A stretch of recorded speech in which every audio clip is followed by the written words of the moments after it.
Eh? Tomorrow is my 22-year anniversary of first settling into BC on Vancouver Island.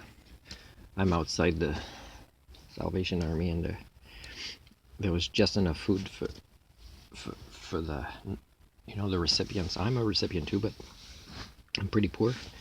Not sure how I'll make it one more week with the limited amount of money I have, including going to places, paying for fuel to go to places where I volunteer. So I've been writing a list of things, dear BC residents, and there's at least 10 that fall under identity fraud. My very existence gets money laundered from one employed elite to another employed elite, while I never benefit from these services. And there's a variety of them, and I'll be doing vlogs about this.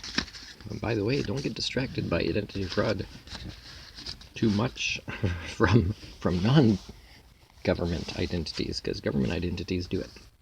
And I'll be doing a series, and after my human rights complaint, or before, well, that'll also be criminal charges and civil case against BC.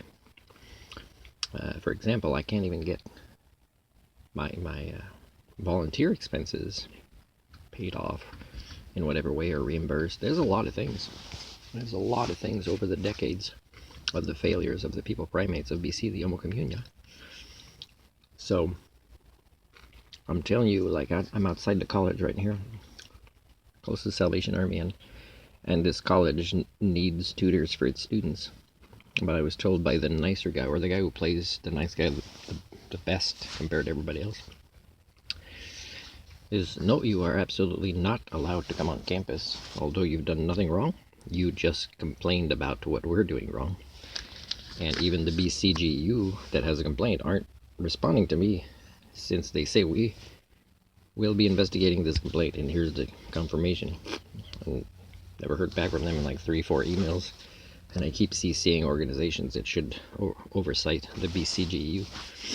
So, I mean, there's a lot of things where if you're the only culture bearer, like for example, the school district, I just had a job interview with the school district, and I know from what they said is they need me, and I'm more than qualified for what they need me for. And yet, one of their vice principals also works for the college. So I know that there's toxicity talked around because the whole college at this point. I know one girl from Badminton and Terrace had a weird thing to suddenly block me on Facebook. And I was just asking to see how she's doing. There's like, it's all catalog. It's like, oh, that's weird. If I showed up at Badminton, would she also act different? So it's all like, this guy's not a sheep like us. He looks like us, but he's not a sheep. He's a Homo sapien. So I looked at the Justice Institute of BC, and there's courses I'd like to take that would help me get work, but they have a cost. But again, it's going through Work BC. So it's a lot of these identity fraud ideas that I have that I'll be talking to you about in a series of videos, because it doesn't look like you're waking up. And I'm not just saying residents of BC, I'm saying the Homo communia, the failed people primate species that I share DNA with.